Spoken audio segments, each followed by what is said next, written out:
Hi, welcome to the Rooted in podcast. I'm Rita Savasco, and I am with Rooted in Language, and I'm here today talking to my friend, Maria Mingo. Maria and I have known each other now for, how long have you been married? 18 years. 18 years. So 18 we years were, old. we were in a marriage ministry together early in your marriage, I believe. So we've probably known each other now maybe 15 years or so. It was on the onset of our, we got married and we're head into building blocks. Yes. So we were in a ministry together called Building Blocks for Marriage. I'm still in it. Maria's life has taken many turns and she's in all kinds of ministries now. But I wanted her to, she and I ended up in a conversation a few weeks ago. I had called her to see how she was doing. I wanted to, she and I have been working together, and I was thinking about her with all that's going on in our country right now, with all of the racial turmoil and conversation. And I just wanted to reach out and say, how are you in the midst of all this, and how are your kids doing? And we ended up in this great conversation and about having that conversation, right? That's kind of interesting. And she said so many good things that I wanted to share it on our podcast. So I asked her to come and be with me, and I'll give you full disclosure here because it's really great. Maria and I have now had this conversation many times. and one is because those of you who know Rooted in Language probably know that we are constantly relying on Claire Baker to help me with technology, and we are distant now in our work. And so I did a podcast with Maria yesterday and did not record it. So Maria's so kind. She's back again today to repeat our conversation for you. Two times the charm. Right. So Maria, why don't you tell everyone about yourself and why we're having this conversation and how we know each other and all that. Well, I'll start with a little background of myself. I am Maria, been married for 18 years to my college sweetheart, Chuck, and we have 3 children. Our oldest is 11, our middle 8, and our youngest is 6, just turned 6 in April. And we moved to Cincinnati, Ohio from Pennsylvania. And been involved in our church, Crossroads, for me since 2002. And that's when we met, around the time we met in Building Blocks, which was a marriage ministry. Besides that, well, one of the things with our youngest, she had some speech delays, and I reached out to Rita to help her along this process and to help me with her. And it has been tremendous. Just an example today, Chuck, my husband, was working with her, and he was praising her because her blending has gotten so much better. And we see the fruits of our labor, and we owe a lot of that to you and your program, Pinwheels. We've been using that faithfully, and we just have seen her progression in her confidence in doing her work solo, sometimes without us there guiding her. Hey. Way. Yes, it has been amazing. It really has. So it's interesting because we learn the letters, and when we got to B, that was early on, one of the words she said began with that was boy, and she was concerned when G was coming because girl, it's her, it was something that she could relate to. And so she is now looking forward to the work that we do and the letters that we find, and she's so happy we got to G because she identifies with that. So I love that. Mm-hmm. Yeah, we've talked about that before, how she really sorts out family. She creates little families out of her toys. She does. She is really into family, and she will create family out of anything. It can be little animal figures, it can be her dolls, it can be, characters that we see in a poster. She will, even if they're let's say it's flowers that have been caricaturized as humans, she will find where's the mom, where's the dad, and where's the brother, and if one is missing, she'll say, oh, my oldest brother isn't represented here, right? So it's really fun to watch her love of family and the unit. Mhm. Yeah, I love that. I do remember my kids going through that stage. I think I told you that we had these someone had given us an expensive stuffed animal, and there was a pink walrus, and we were at a store and found another one, and my child had to have the mommy daddy. So I'm buying this expensive stuffed animal when my children already had 300 stuffed animals. Last thing I want is another one. And then turns out we were back at that store and they had babies, and then we have 3 kids, so we had to have 3 of these little babies. And it's like those things you don't need it, it's a ridiculous amount of money, but you're so appreciative of the way they value family that you do it anyway. That's right. That's right. That's right. So yeah, tell us a little more about yourself. I am also a stay-at-home mom to our 3 kids. When we started on this parenthood journey, I was at the time Xavier University in the Montessori program, and we prayed about it and decided that if we were to become parents and if I was to become pregnant, that I would stay at home with our kids. And lo and behold, we were blessed to do that. And it's a full-time job. It is probably I used to work in a pathology microbiology lab when I was a science major, and that was a fulfilling and hard job, but being a mother is one of the hardest things I've ever done and one of the most fulfilling roles I've had in my life. That's where I currently am. My husband, Chuck Mingo, is a community pastor at Crossroads Community Church in Cincinnati. He also is branching out and starting a new role, and it is called Undivided.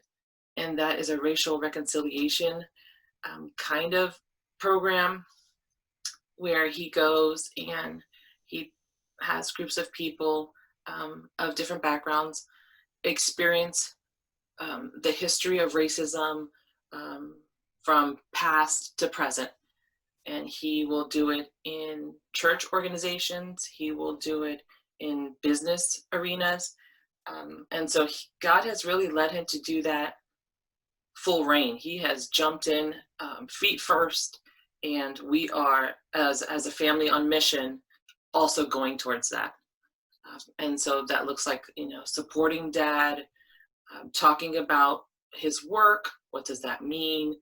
And we do it in a way that our children who are school age can understand.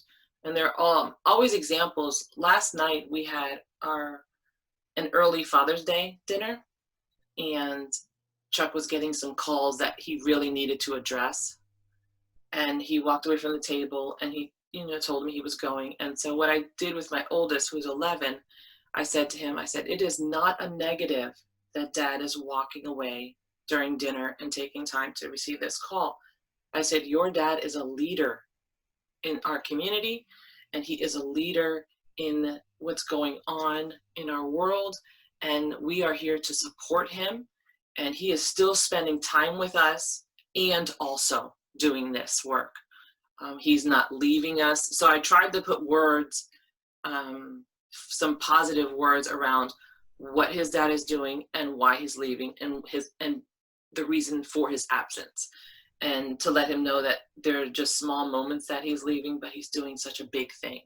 Mm-hmm. And knowing Chuck, other people don't know Chuck, but as I do, but he's all in for his kids. He is not someone who would walk away easily. Yeah. He was very apologetic about walking away. And so I wanted him to hear, and our oldest to hear, what you're doing, you do not need to be sorry about. You do not need to apologize for, because it's a huge thing you're doing, a huge impact you're going to make in our world and for our children. And so you keep running for that, and we're going to be running right alongside you. So I wanted to make sure that he knew that. And I always try to find moments where I can build into him and encourage him, because it's tough work. Talking about racial matters is tough. It's a hard topic for people. it's uncomfortable, but we want to make it, and what he's striving for is to make it not uncomfortable anymore, to normalize it, to make it so that people have tools in their, you know, mind to be able to talk about these things in a way where it's normal to talk about it, and it becomes something that we can share with others and feel comfortable, you know, discussing these things. Right. It's interesting. You and I had just said, this idea of normalizing, and I had made the comment that if you see my family picture, you see all whites and you see the most diverse looking people. As I have a son-in-law and daughter-in-law are both blonde hair, blue eyes, right? That's the most diversity. And you had made a comment about the diversity in Chuck's family and the diversity in your family and the diversity in you and Chuck's family, right? So you want to share a little of that because it's interesting to Chuck's mission, I think. Yes, yeah. And this idea of normalizing, right? In your kids' lives, is this, they don't even know it needs to be normalized, maybe, That's right. They don't, because it just is. You know, just a side note, when we wake up, we don't look in the mirror and say, oh, I'm brown today. It just is. It's not something that we think about it. And so when we incorporate those type of elements in our life, they just are. Mm-hmm. It's not, we don't have to work at that. But, growing up as a kid in Pennsylvania on the East Coast, we had so much diversity within our household. I told you a story where I remember my mom having this white friend, Lucy, who was boisterous. She would have big hair. She was talkative, and she was white. And, we would have cousins, Black and Puerto Rican, coming over. And it just was. And so when I came to Cincinnati, it was a year after there were riots here. And I could feel the racial tension and I could see it. And it was bizarre to me. It was bizarre that everything was so black and white. And that was 2001, 2002. And so I made it definite mission, without knowing, that we will diversify our group of friends, diversify where we eat, as much as I can. And because it was Cincinnati, it had to be intentional. So I had to be intentional when there was a time when I didn't have to be intentional, because it was so pervasive and it was such a norm. So that was definitely a catalyst for me. Having children was a catalyst to be more intentional on who we surrounded ourselves with. And, one of the hardest things was when we went to Crossroads, it was pure white when we first started going there, and we brought the color. We had a meeting one time with the head pastor at his house, and we were the only people of color there. And, I had said to myself, I need to make sure that when I get a job, it has nothing to do with this church. Where I go to shop, it has nothing to do with this church, because I needed to it was safe to stay in that space, mm-hmm. And not go out of the bubble that was being created. So I was intentional about, the friends I made, going to Xavier, meeting new people that didn't look like me, that were from, different backgrounds, cultural, religious, because I wanted to be able not only to learn their story, but so they could hear my story. There were many times where I met someone and I was the first Latina that they had ever met. I mean, it's just mind-blowing to me in the 2000s that was the case. And so ways we would do that I'd invite them to my home. I would make them Puerto Rican dishes, so they could try different foods and we can talk about it. And so that, the kitchen is the heart of the home. And that's one of the things my mom instilled in me.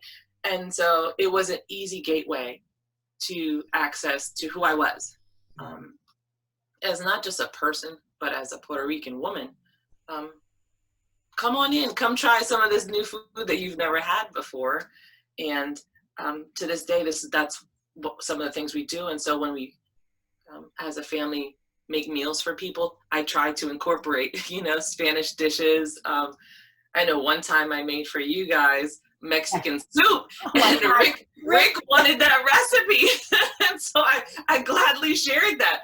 And so it's one of the easiest things you could do is through food, because it's safe. So I know, and it is funny too how you want to give a little of yourself. So often I would make sauce and meatballs for people. Just you feel like it's this way you kind of bring a little bit of your own story to the meal, right? You don't, and for, in some ways it's because it's easy, because it's what you grew up making. Mm-hmm. That's part of it. And part of it is because of exactly what you said. You just kind of want to, not that sauce and meatballs is anything, everyone has tasted that, right? It's not like people go, oh, this is what Italian is. It's not quite the same. I realize, but I don't know. It is interesting. We all have these little pieces of ourselves. So you actually brought diversity to Chuck's family. Mm-hmm. Oh, I think that's great. Yeah. I remember we went to a family reunion, the young family reunion, and it was summertime. We had no children at the time, so this was maybe we had been married 3 years maybe when they decided to do one of the family reunions. And I walked in and I said, oh my goodness, everyone here is Black but me. And I said, I bring the spice to the life, huh? And, but I never felt, I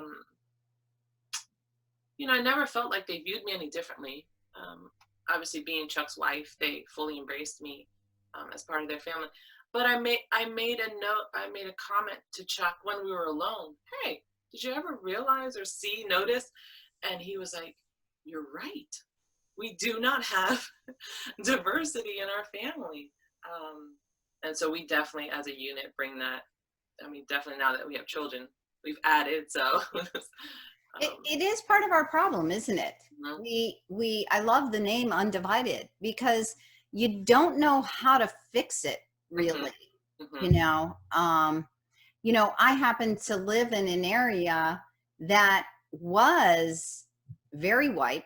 In truth, probably a huge part of white flight in the 60s. We weren't here then. We had come from DC at the time.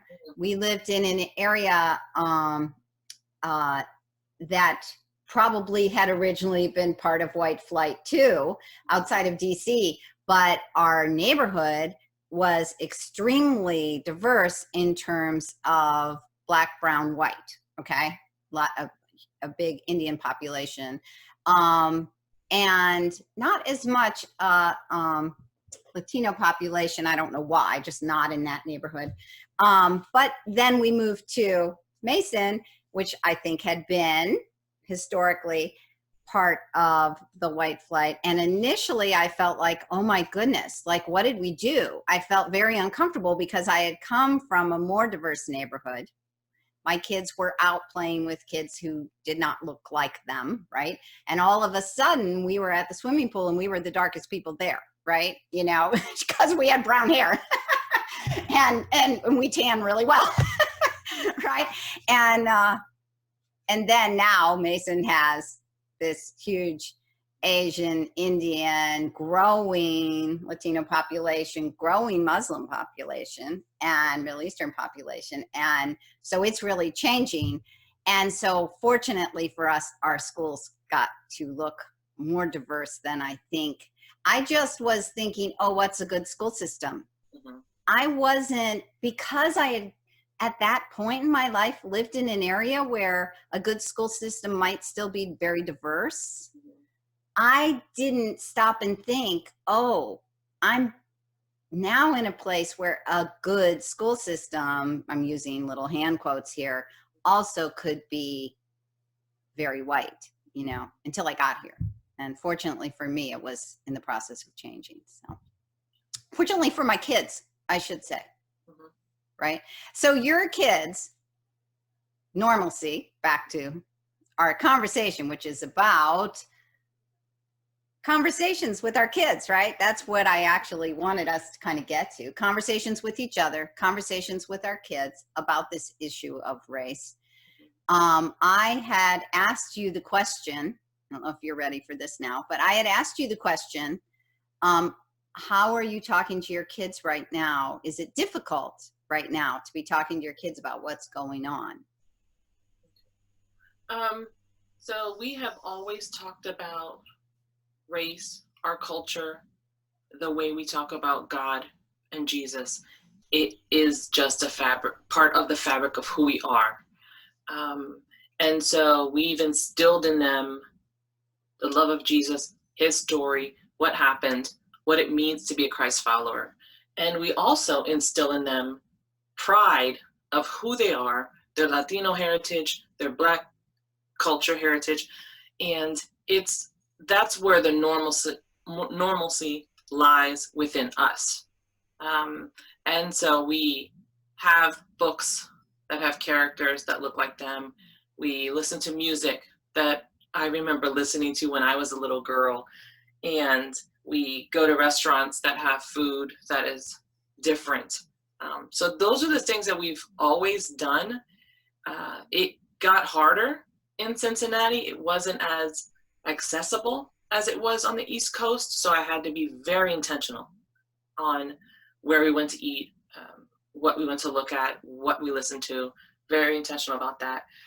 One of the things we would take the kids to different restaurants, and we took them to an Ethiopian restaurant where you had to eat with your hands because they have a special bread that you wrap the food with. And we did wash our hands before. And for families that are not comfortable with that, there are utensils. But we discussed it. There are people that look different than you. They eat different foods. But this is yummy, or this is good. Let's try this. What spice did they use here? How do you think they cook this? And then it's a dialogue that is ongoing, and we just find little things like that to talk about. So in the current events in the state of our world now, we are very general in how we say and what we say is happening. It's mostly the conversations we're having with our oldest. Our 6-year-old, I think it would be too much for her. And our 8-year-old is very self-centric. So he's worried about himself and the next thing that he can create, build, destroy. So we don't really have the big pic, the more specific conversations with those two. Now with our oldest, we take him aside when the other two are asleep, or if they're reading, we have the conversations, dad, mom, and him. And so we tell him, this is what's happening, and very broad in our statements. We have friends that are police officers. We have friends that are lawyers. We have friends that just run the gamut of different roles in life. And so we talk about those people in a very personal way. And so we try not to make generalizations, and we tell them what hurts us, because it hurts us to see this happening. We have sons, and it is concerning. And when we're sharing this with him, there are moments where we become vulnerable and we cry, because everyone should cry that lives are being taken like this. And as a mother of a son, I can put myself in, the mother of the adults that are being taken like this. And so that's how we speak to him about it. And so he has seen us both angry about what's going on, both upset about what's going on, but also hopeful about the work that we are trying to do to educate people around different spectrums of where they are, who they are, in the humanness of loving others who don't look like you, one of the things with our oldest, I was in a car with him driving, and we were driving through Madeira, who is heavily white populated. Mhm.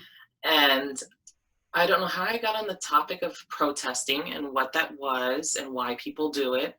I try to be very strategic in how I use it. I try to just define what the thing is and not make generalizations about it.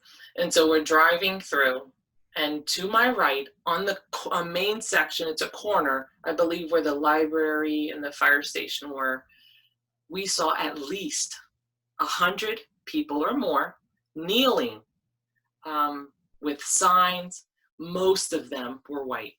And I was like, thank you, God, that you presented this illustration to me at this moment that I was talking to my son about it, because he doesn't watch the news, and I would not let him watch the news. And so he got to visually see what a peaceful protest looks like. But one of the things I wasn't ready for was he saw someone holding a sign that said, "I can't breathe." How awful. And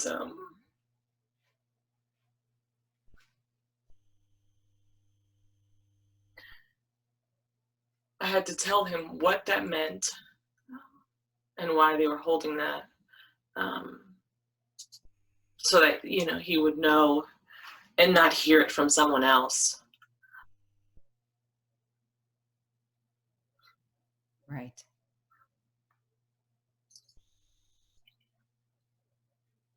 And so while it's heart-wrenching work, it's very critical and vital that I am his first educator in that, and that his dad is his first educator in that, so that when he's out there and that he sees injustice or hears injustice, he has tools to be able to speak into that. Obviously from a Christ-centered perspective, from a loving perspective, but also from the perspective that he knows who he is, not only in Christ, but as a Black and Latino male, and share that with his friends, with his peers, with his teachers, because he's had opportunities to do that.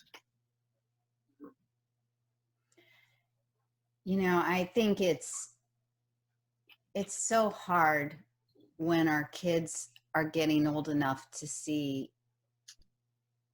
what's wrong in the world. Oh yeah. And scary. And I was just thinking, as you were talking about that, how I have memories of having to have some conversations about reality and feeling so sad that my kids were having to enter that time. I feel like I remember that myself.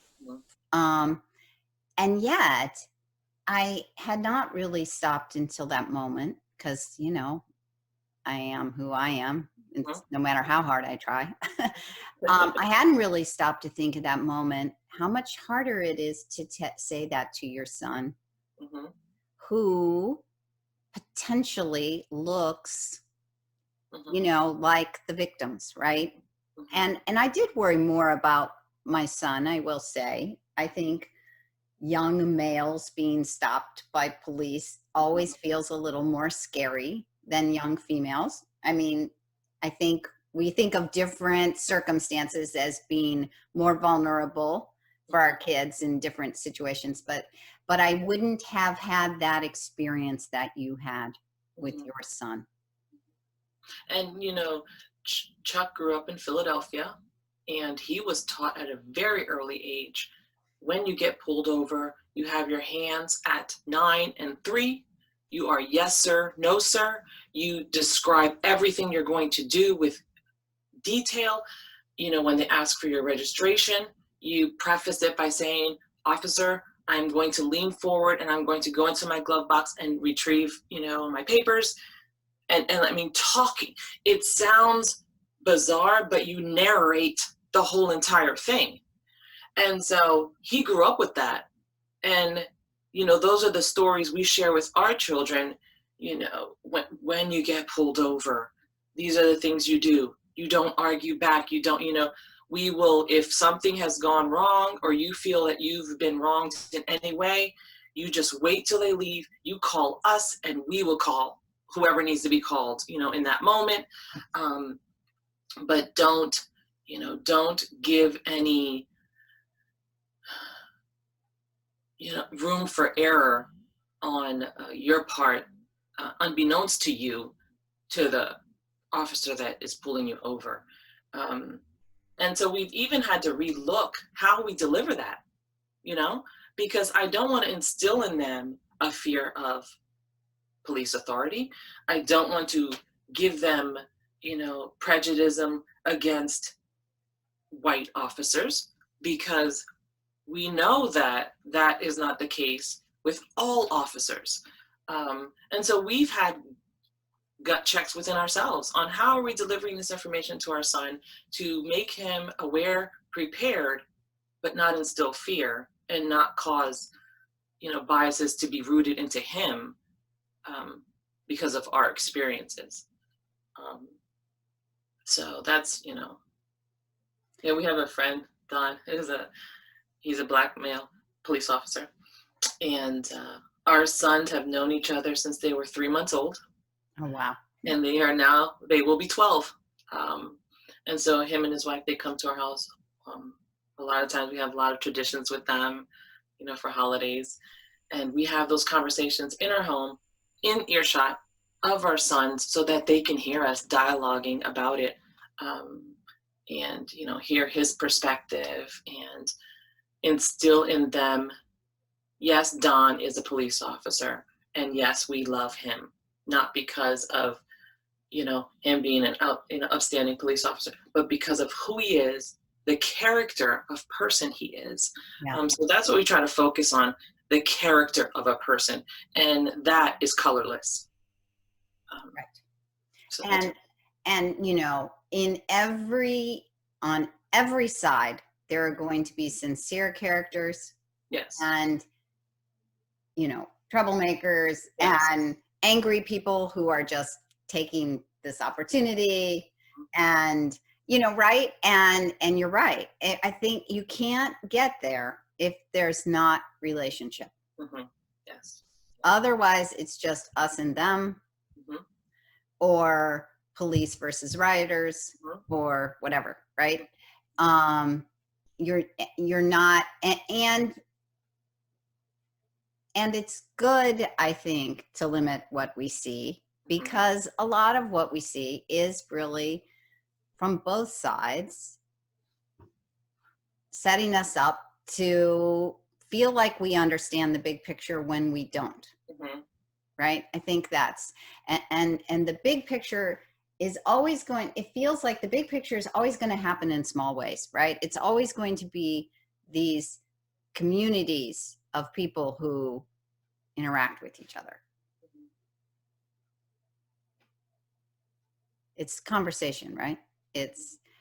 We talked about that a little bit, about, you had said something really great about pausing. I had kind of asked, you know, like, you know, I've been having conversations with my students. What does this mean for me? How should I react? And I've found that a lot of my students feel, if they're white, they feel like I'm kind of afraid to say something because I'm very afraid I'm going to say the wrong thing and offend someone. So now I kind of don't know what to say. Like, obviously I don't like this, but I don't know what to say. I'm afraid. And I don't want to be pigeonholed. I want to be able to say what I think without being pigeonholed. And I had kind of talked to you about how my students were feeling that. And so I think that's a hurdle that we need to come across or over, the fear of saying the wrong thing, not saying the right thing. And that will happen if you have relationship equity. And so what that means is get yourself educated on people of other cultures, people that don't look like you. And that may be as simple as going to the library and taking out books. And one of the things I talked about is you have to start all the way from the beginning. And so you have to be educated on the historical context of the enslaved, but don't leave it there. That's the negative side of it. But the positive side of that is that you will be informed, and you'll learn things that you didn't know. For me, growing up in the public school system, that we were not taught those things. And so it wasn't until I got into college where I wanted to learn more that I sought that out. And so I went to specific, classes. I looked on the syllabus, and I wanted classes that had to do with Black history. And so whatever course was given, that's what I signed up for. But, it's sad to think I had to wait to college until that happened. And so learning, doing your research, as a parent, and if you're homeschooling or not, you want to be alongside your child in any educational venue that you choose. Let's say you're learning about the frog and the life cycle of the frog, okay?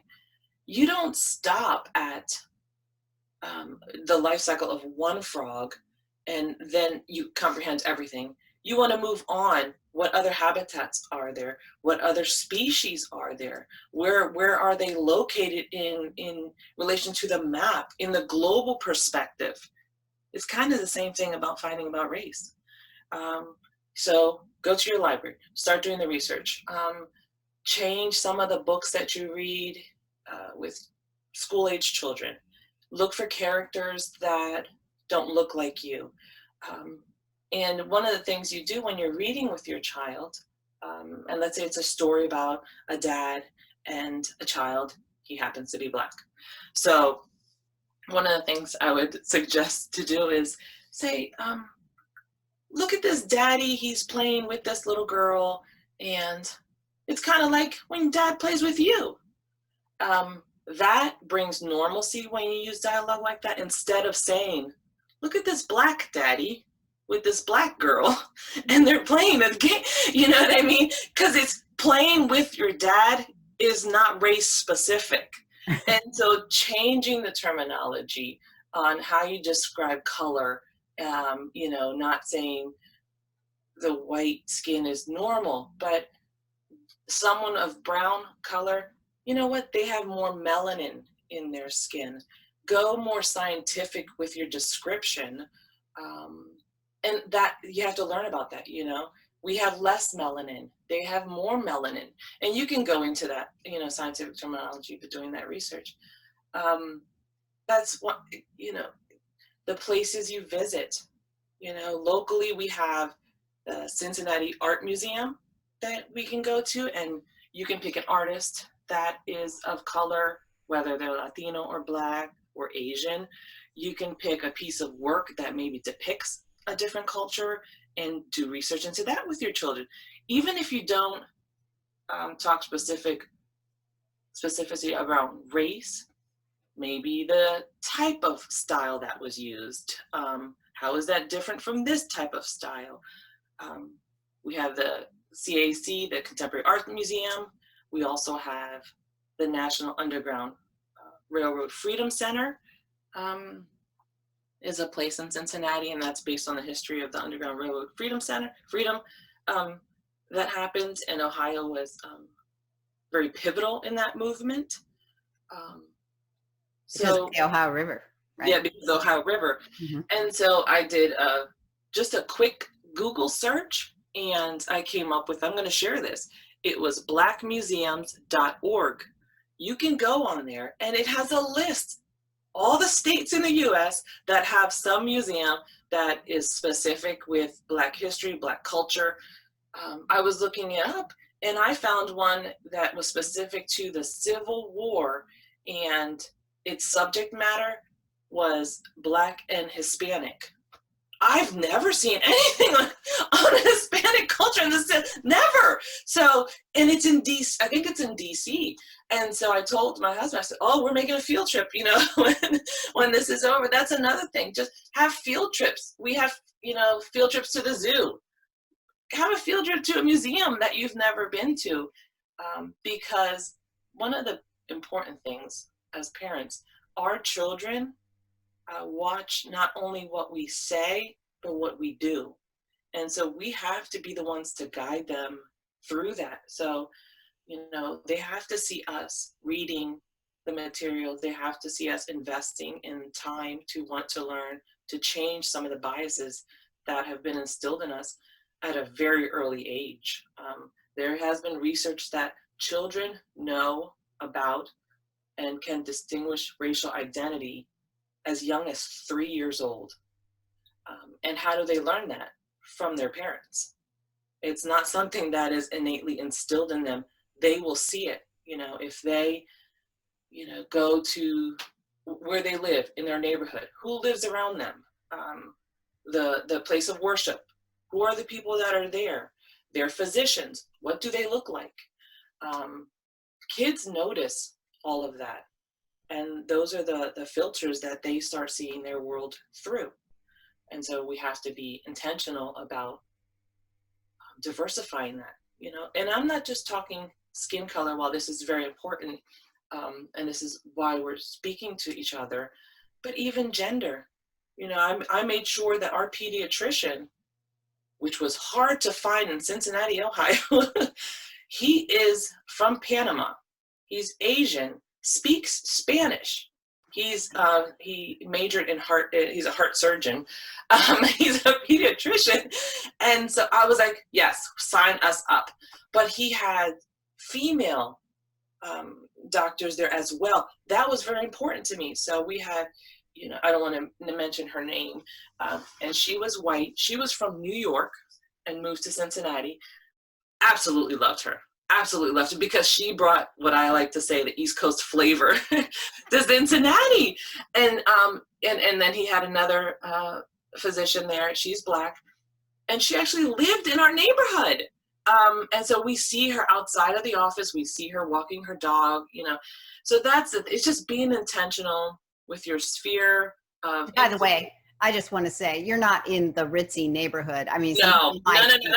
Oh, you have a physician in your neighborhood. Oh, now we get it, right? That's right. Yeah. No, it's in a very normal neighborhood. Yeah. Yes, and it's interesting where we live. It's we are in the middle of a very heavily populated Jewish neighborhood. Yeah, you are. And Black and white neighborhood. So we in and of ourselves are a rarity because we're not even in the Latino neighborhood, which is hard to find in Cincinnati as well. Mm-hmm. But we have so we're very blessed to be where we are, and be able to we share the gospel so much with our neighbors and have so many open discussions, and our kids are there to witness that. And that's us building relational equity in that, even within our immediate vicinity of who we do life with. Right. And that is the interesting thing about Chuck's mission with Undivided, because it is a lot of getting people of different races from different churches and different backgrounds to sit down together and have conversations about the stuff that's hard to talk about. And you had made a comment before, right? We always say, don't talk about politics, religion, or race, right? These are the things, right? Like that's what we've all learned. And yet the mission in that is both talking about two of those and probably ends up hitting on the third, right? You're talking about religion and race. And so it made me, from the round 2 of our podcast, go back and look up a news article. USA Today had interviewed Chuck ironically in June, 2 years ago, June of 2018, USA Today. And it was a big picture. I was like, we picked up the newspaper and there was a big picture of Chuck, right? We were like, hey, we know that guy, right? And it was kind of a disturbing article because what they did is they actually talked about how Christianity has had this stain. They even used the words it has been, quote, stained by the justification and endorsement of slavery. The Christianity has been stained by lots of things if you go back enough decades. And of course, those of us who are Christians would say, well, Christ was never about any of those things. But in this article, they actually have Chuck, whose mission, Undivided, is to get people sitting down, talking, building relational equity, changing how we think and feel one conversation at a time, right? And there, by contrast, they had a man who is a leader of a church, white male, that was had a real agenda of white supremacy and was using the church platform for that. And what was interesting is in the article, they said most churches, they kind of even said, we're almost showing you two extremes. The church that's really trying to get conversation, and then this church that's like, we don't want any conversation. We just want to be white supremacists, right? And they said most churches are just asking themselves, quote, they are asking, how should they speak about race at all? And I thought, wow, here we are 2 years later. How should we speak about race? Right? How should we speak to our kids about race? How should we speak to each other? Just jump in. That's, you know, we can't be fearful anymore. We don't have that privilege to be fearful anymore. And I'm talking about the human race on what we say and how we say it. Albeit said, it should be in a loving way. We should want to empathize with one another. And I think that is Jesus's story. So one of the things of the mission of Undivided is it's almost having these tough, hard conversations in a controlled space. And so what I mean by that is that tools are provided and you are guided through a small group process where you're mixed in a group, you know, try to be racially diverse, and having a facilitator and having these questions prompted to have conversations that you've always wanted to have. And while there is, so I've gone through obviously the program, and there is a moment where as a person of color, you're just tired of being the educator of all things Black and brown. And you want people to wake up, to be able to see what you've always seen your whole life. But then there's another part where, you know, God is prompting you in your heart that this is a message that needs to be given, and we can do it in a loving way and have empathy for one another and grace for one another to be able to ask the hard questions and to be able to hear hard answers. And so it's something that you do in a concentrated group over, I believe it's 6 weeks, and you grow in your relational equity with the people that you're in because there's consistency as well. And there are moments where you do things outside of that as a group, you know, and things simple as going to dinner together, you know, breaking bread with someone who doesn't look like you, but shares the same values as you, but you wouldn't know because you never crossed the line to try to find out. Doing a service project together.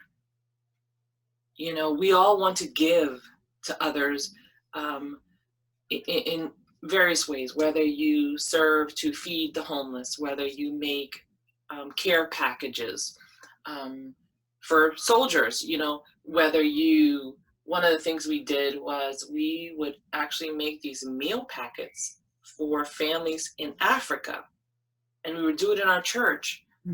But we'd serve alongside people that didn't look like us. So in that moment, and one of the things we got to do is we got to take a bag home to actually eat the meal we were preparing. So, you know, you get tangible things to do with one another that will start conversations as I like to call, conversation starters with using tactile things. And so that's another way to do it. But it doesn't just happen solely on dialogue and having conversation. While that is a huge component of it, we have to do life with one another. And those are, I don't want to say it, but those are safe ways to do it. And if that's how people need to start, it's like when you're riding a bike as a child, you get those training wheels on, and it's not until you're super comfortable where you're going to take it off, and your mom or dad, they're behind you and they're, encouraging you on, and they push you off, and then you don't even realize that they've let go, but you're riding the bike on your own. If those are the steps that people need to take to become racially aware, then by all means, I'm a proponent of it. And so, start serving somewhere where you've never served, meet people that you've never met, and within that environment, befriend someone who doesn't look, and start slowly like that. Meet them for coffee. Everyone loves coffee or tea. They always serve water. That's enough, And so, just have those conversations and give yourself grace and humble yourself with the other person. And, it might sound mechanical in the beginning, but if you lay this platform out and say, hey, I really want to know more about you. I may say something that offends you. Please stop me in that moment. Maybe say, hey, that kind of hurt me. This is why. And be open for change. Be open to restate your question and not shut down because you feel like you've been offensive. If you're open for that, that's definitely a way to bring normalcy to the racial differences that we have. But you have to be open for that. You have to humble yourself. You have to give grace not only to the other person, but to yourself. And it's okay to stumble with your words because it's not something that you've done on a regular basis. It's okay not to have all the answers as well, and continue to do the research, continue to want to be more learned on the subject matter and put your heart into that. And yeah. Right. And we all have to give each other that grace, right? I mean, you have to give me grace if I'm trying to express myself and I say something that makes you cringe, right? I have to give you grace if you're leading down a path that makes me think, but what about this? Right? Which is what happens. And it impedes conversation. It's interesting. So I am a baby boomer, and of course my adult children, will do the okay boomer sarcasm, which is ageism, by the way. And so I was having this conversation with my daughter and son-in-law, and they were telling me about what it means to be woke. You really know this, you really know that, if you're very aware of all the, sins of humanity and how you should be talking, then you're woke, right? And I was saying, just the fact kind of, they're almost in this effort to be woke. You also have created a divide that doesn't allow anyone who isn't woke to join you. I'm doing air quotes all over creation for those of you who can't see me, to be able to enter in this conversation, because now I got to worry that I'm not going to be woke, right? And I think sometimes our efforts to be inclusive actually can close doors, right? And such that, and I had shared this with you, one of my students that I was talking to, I realized in the middle of our conversation, he did not know how to refer to the Black race. And so he would say, he kept like stumbling around. And finally I said, it seems like you're having a hard time saying Black. Like he would say white, not white, I mean, and not white's okay. It's not that that's bad, but I could just really see literally, because we were on Zoom, the discomfort. And he said, yeah, he said, I was told that I should only, my whole life, I feel like I was told I should only say African-American, but you're saying Black. And so that I don't like know what to say. And I thought, well, how sad that is, actually. And wouldn't that be a great conversation for him to have? So turns out he has a good buddy who's Black. So I said, why don't you have that conversation with him? Tell him, I feel now like I don't know what to do. And see where that conversation leads. That's okay. I think you need to have that kind of conversation, right? And for him, when you shared that story, I thought it hasn't been normalized for him.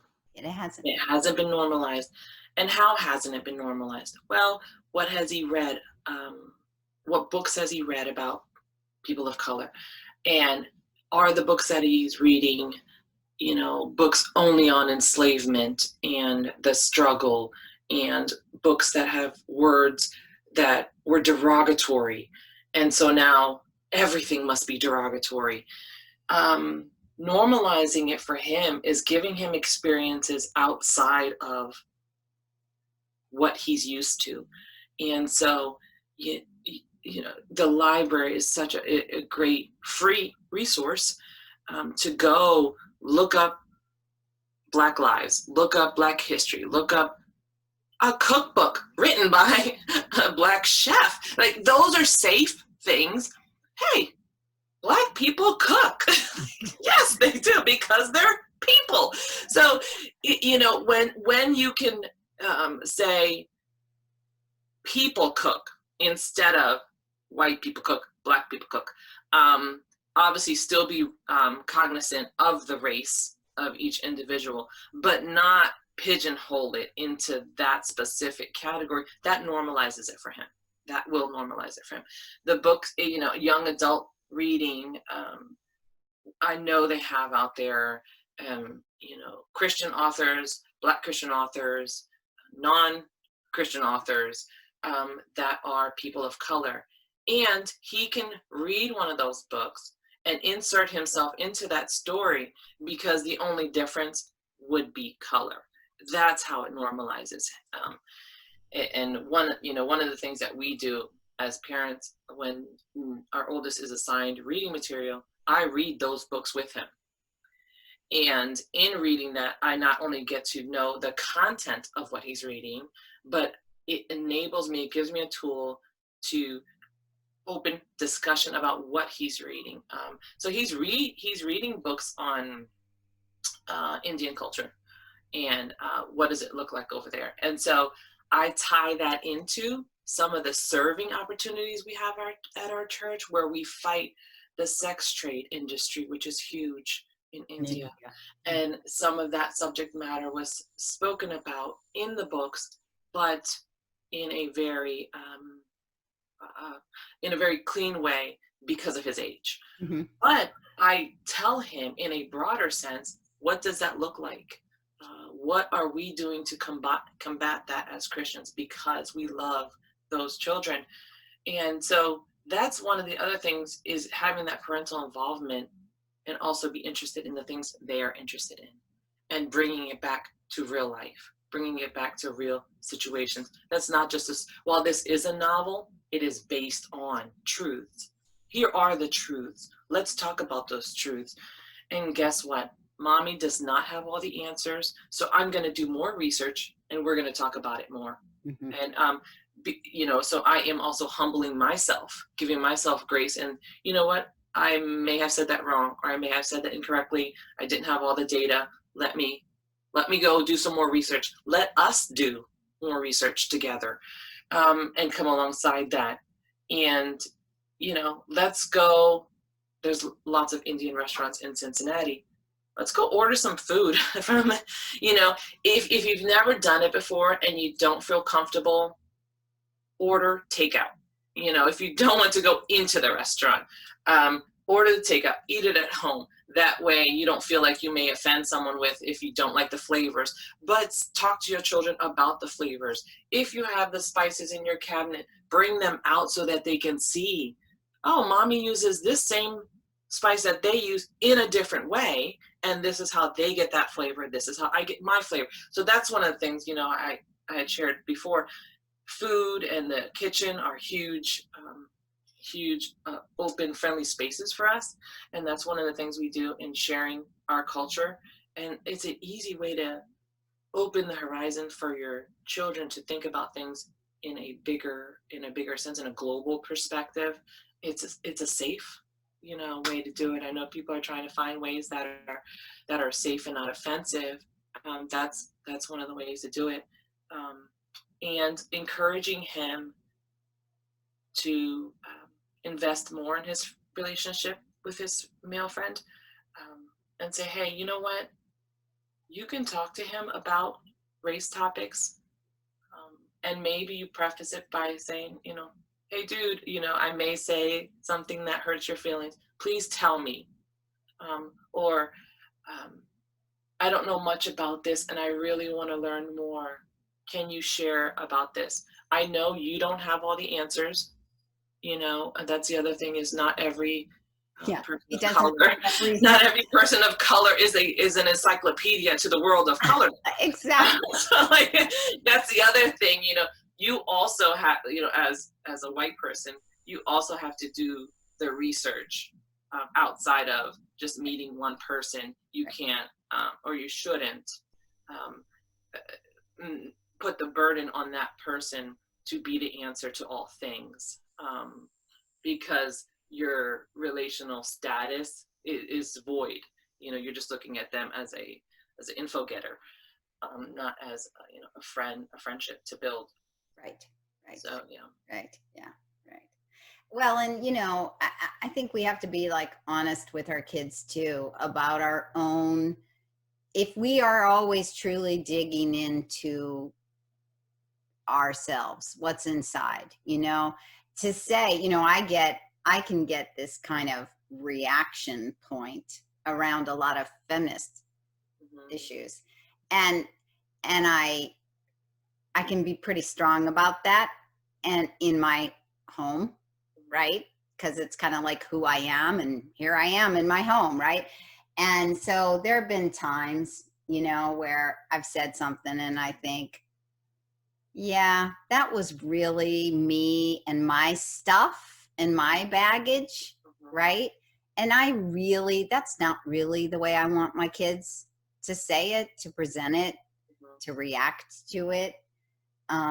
Or you'll hear your kids do something and say something and you think, man, I got to take responsibility for that, right? Because the truth is, in our lives, we're not doing everything perfectly. Our kids are getting the good and bad from us. That's the reality of parenting, right? And there are things that, yeah, you could call me a hypocrite on that one, because I really dropped the ball there, And I think it's important to have those kinds of conversations too. Our kids need to know we're real. They need to know we're growing, we're changing.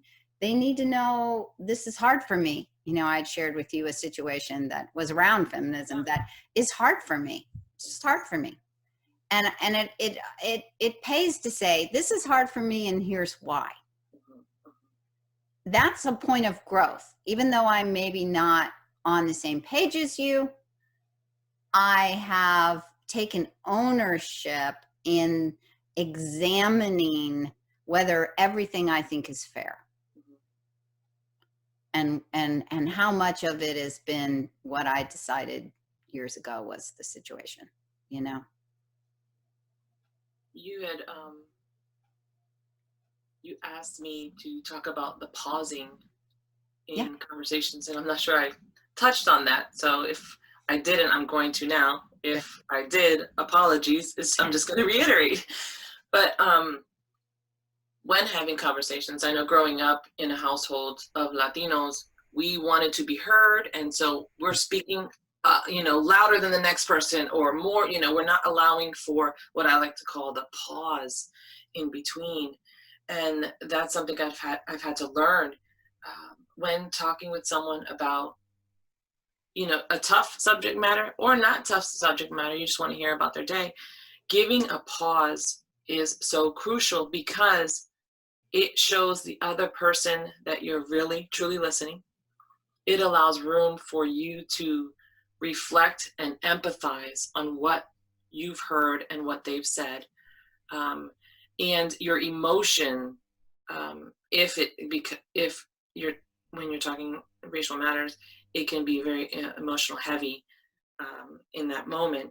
The pause gives you time to take a breath and maybe not speak out of that emotion directly, but to speak out of an empathetic, loving heart towards what was said. It's important to what I've learned in listening classes is to reiterate what you heard from the other person to make sure that what they shared is what you heard, because sometimes we have our own biases, our own experiences, and so when we hear something, we funnel and filter it through that. And so one of the safe things to do is say to them, I heard you say this, this, and that, or is this what you meant? And what you're doing is you're asking for clarification, and you're also letting them know, I am listening to you intently, and I want to make sure that you know that you've been heard before I give you my opinion or before I give you my advice on the matter. And I tell you what, that just doing that thing helps tremendously. And I'm not only talking in relationships of people that don't look like you, but in your marriage, that helps. As a parent, talking to your kids gives them, an opportunity to know this person is really listening to me. This person really cares about me and really wants to know more on who I am and what I'm sharing with them. And the pause is, while it sounds like it's an easy thing, it's a hard thing to do because you want to make sure that you get heard. And there may be moments where you feel like you need to defend yourself or defend the subject matter or defend what was said. And we focus so much attention on that we forget the underlying reason why we're even having conversations with people. It's to build that relational equity with them. It's to build a foundation of trust with them. And by allowing for that pause, you do that. You're showing them that I am someone who is trustworthy, I am someone who is listening, and I am someone who cares for you and what you're going through. Well said. Very well said. And I struggle with that terribly. You and I had shared, that, the Italian culture is everybody talking at once, and the loudest one maybe gets heard, but actually nobody's listening because they're all talking. Right? Exactly. And, again, that's a generalization, I realize, but it really, creates for lively fun. It also creates for some pretty emotional outbursts because, now all of a sudden what was a conversation became an argument or something like that. And I feel like I've spent my whole lifetime trying to learn to be a better listener and not be just ready for the next thing I want to say. Well, our culture perpetuates that. The American culture perpetuates.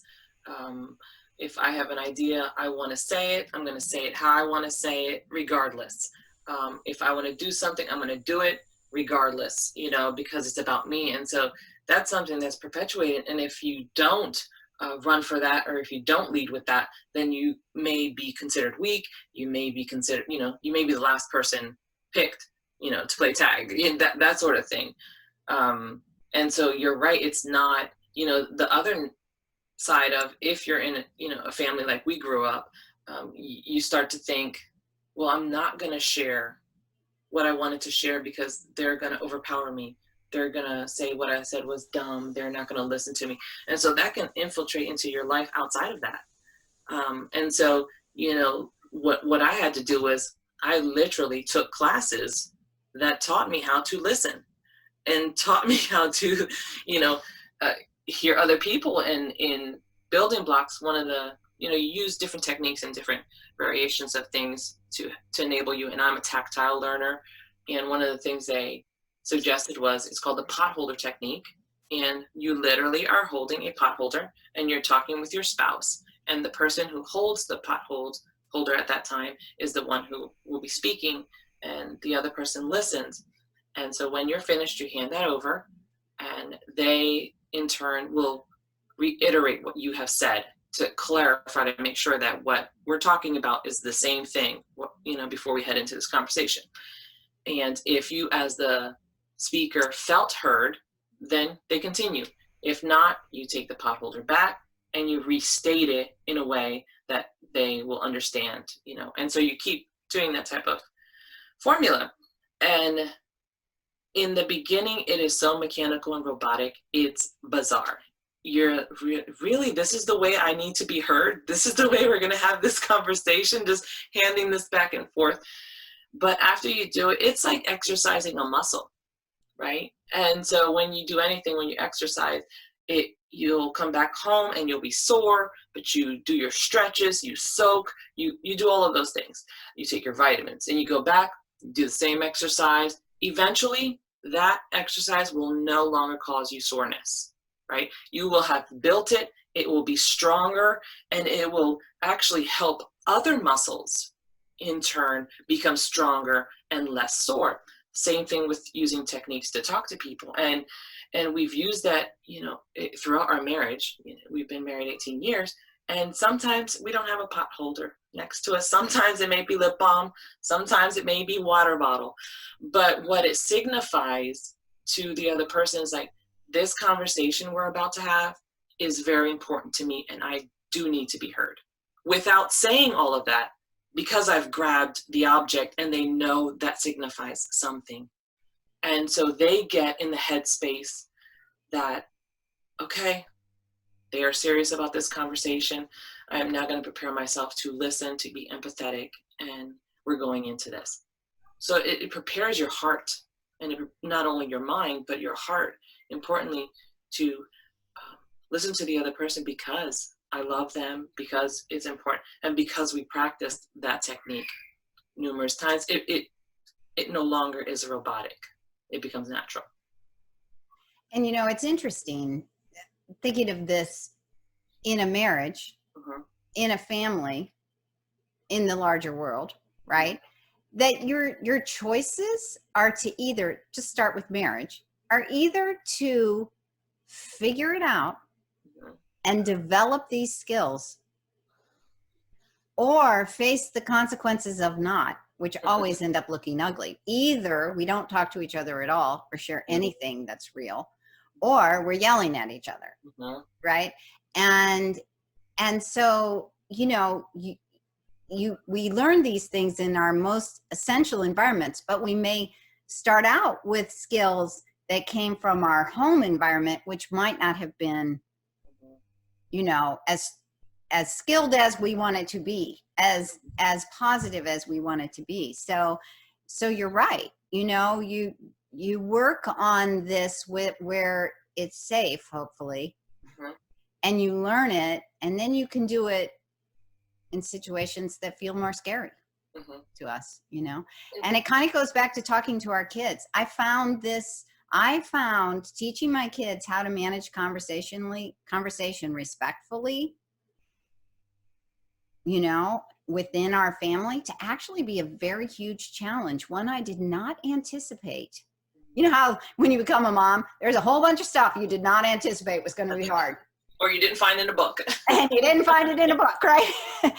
And one of mine was managing conversation. Maybe that's the wrong word, but trying to help support a healthy dialogue that didn't always go south or become competitive or,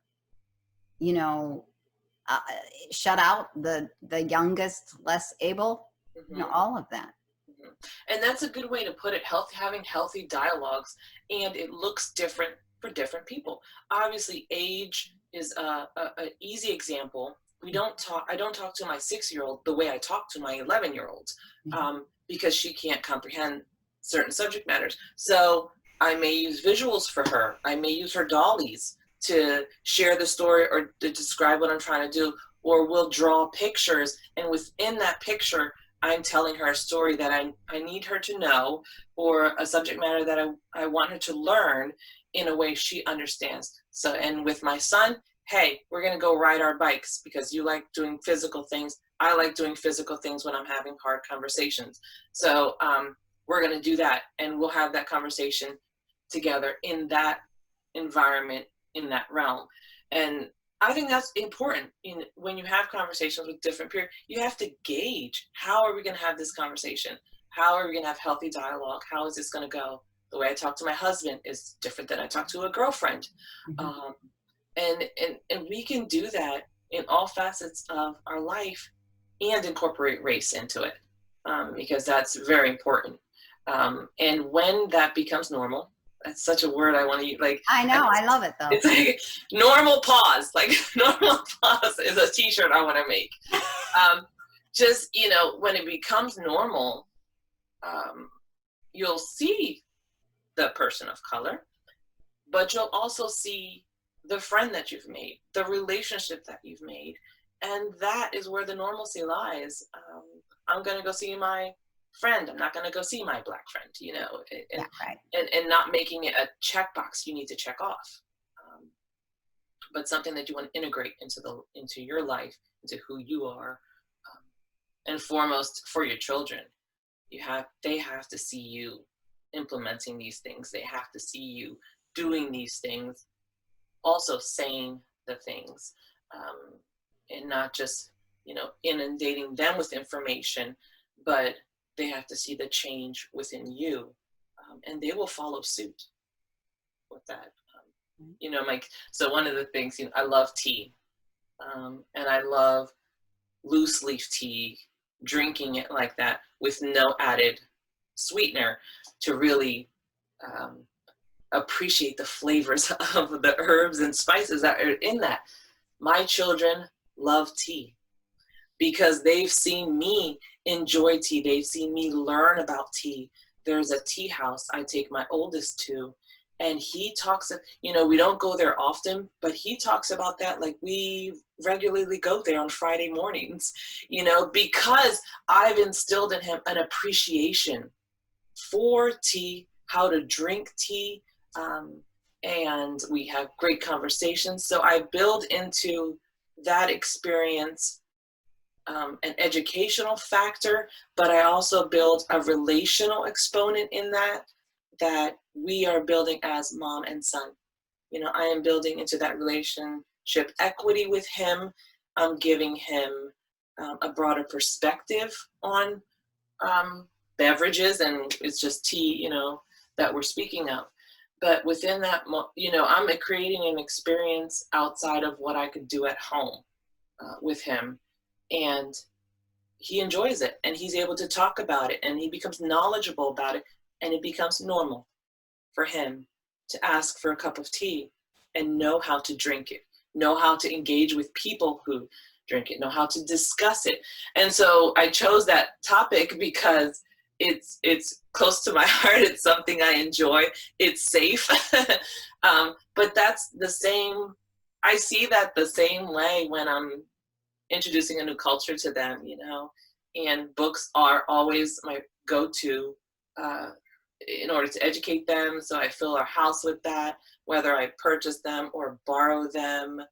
I had a friend, we had my father-in-law passed away last year, and I had a friend who lives down the street, and she immediately came to our home and dropped off children's books that the subject matter was mourning, because she had gone through that and I hadn't. Yeah. And so sharing information, sharing literature with one another is another way to do that.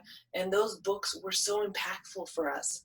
And so, we read them all. We really connected with one, and that one we dialogued with. We kept it on the table, and we talked about, later throughout the week. We had discussions with about that, and that wouldn't have happened had I not had community with her. and, shared with her what we were going through. And, even though she's of a different race, death comes for us all. And she can relate to that. Mm-hmm. And that was our tying relatable factor. Right. And as a mom who loves her children and who also mourned for her parents, she was able to share that with me. And I shared that with my kids. That's where normalcy lies. You see, she didn't say, okay, I'm going to get these books that are specific for this family. No, she got a book that had to do with death. And they were, multicultural. There were, some that were white, and so we read all of them. And it was the one with the white family that we connected with the most, because they showed, the other ones were like animals that were, and so our oldest, he thought that was a little too cutesy.